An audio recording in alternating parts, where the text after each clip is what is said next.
there is a version of you out there that has done exactly what you said you were going to do. And you probably think that that version of you has either read something, watched something, written something, or consumed something that made the light bulb go off. And I'm here to tell you that that is fucking bullshit. That you are already ready. If you've clicked on this video, there's probably a version of you, like me, who's talked themselves out of creating for so many reasons. I think that there are so many things that have led us to really being trapped by this sense of needing to know exactly what we need to say, needing to know exactly what we need to talk about, how we're going to talk about it, the big picture, and to already know all the unknowns. But that's such a fallacy. I really started thinking why I had so much friction to creating and doing this thing. I've probably wanted to make a YouTube video or do something along these lines, create long form content, or just like yap at the camera, because it's something that I do for shits and gigs just all day, every day. I may as well just literally record it, throw it into the ether. That is the internet. Number one, you have all the gear and no idea. You have the camera, you have the microphone, you have the tripod, you have the course, you have the infographic, you have the Twitter, you have the Substack, you have everything that you need. You have this friction that's telling you that you can't begin until you do probably exactly what I said at the beginning. You need the template, you need this, you need this, you need to consume something, you need to be something before you can actually be what it is that you want to be. How many times can I say be? And to take it further means it's you saying to yourself that you aren't qualified enough, that you're not interesting enough, that you aren't intelligent enough, you're not skinny enough, you're not X, Y, Z. But the illusion is you already are. You genuinely already are. You are all of the things that you already need to be. You are all of the things that you need to create, because someone out there is probably dying to consume what it is that you want to say.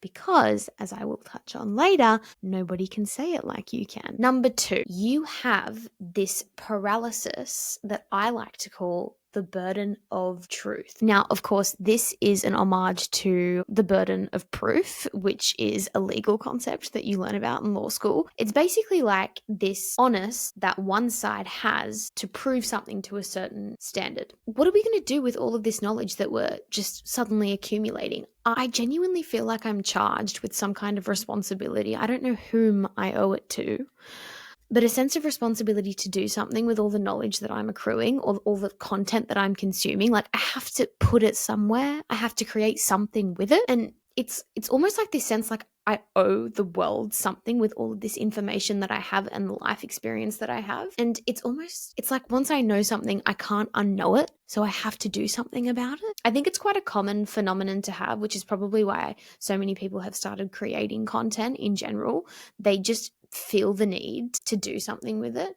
And I think that it's such a beautiful thing that we all have this urge and this sort of awakening to all of the resources that we have at our fingertips. Okay, number three, we have the illusion of readiness. And it's almost, I think I saw this quote, and it was like, happiness isn't something that you feel, it's something that you allow. And I think of readiness in the exact same way, because in some ways you'll never be ready, or you'll never be in the position to create something perfectly in the way that you want to create it. You need to allow yourself permission to feel ready to do something and to feel like you have something meaningful to contribute, because like I said before, someone is dying to consume something in the way that only you can say it. Number four, nobody can say it like you. There is a creator, I think her @ is I Understood, and she honestly changed the game for me and my perception of content creation, and me literally feeling like I was a freak with how much I was in my head about being perceived and this fear of being seen. And her sort of breaking down how there's a lot of factors that come to play with people's extremely valid fear of this, and why such a disservice to society at large if you ignore the urges that you have to create something and put it out into the world. Final thing that I want to touch on are niches, and finding your niche and finding your unique value proposition that, you will take and monetize and do all of that. Because honestly, I feel like the analysis paralysis that I had picking niches and really positioning myself in a way that like I created content about the thing that I was most passionate about and, you know, most articulate in. Wasted so much time because honestly, I don't think you pick the niche picks you. I don't know, it makes me laugh. I read this Substack article from this creator called Anna Mackenzie. She is the woman who coined the term portfolio career, which just floats my boat immensely because I think it just encapsulates so much of my personality and honestly so much about how or what the future of work will look like. I was reading her article and she basically explained how you think that you need to have the niche or you need to have this positioning before you start, and that once you have it, the consistency and the routine and the trajectory and the drive and the ambition will come, and you will create and create because you have this comfort sort of blanket of a niche to fall back into. It's the opposite that's true. Firstly, you're probably not going to know what that unique thing is that you are wanting to bring into the world until you actually start writing. See what you're good at writing, see what you enjoy writing about, what resonates with your audience. The consistency will come, the routine will come, the niche will come. She only found her niche of being the sort of portfolio career generalist in her 30-second post on Substack. And it was only after writing articles about a million and one different things, well, not a million and one, but a bunch of different things that she really found her niche and what she's known for. She offers coaching, so many amazing insights into what it's like to have a portfolio career and multiple revenue streams coming from, you know, many different places. But she could only have access to those insights if she had the consistency. The consistency made it clearer. And finally, I want to leave you with a sentiment.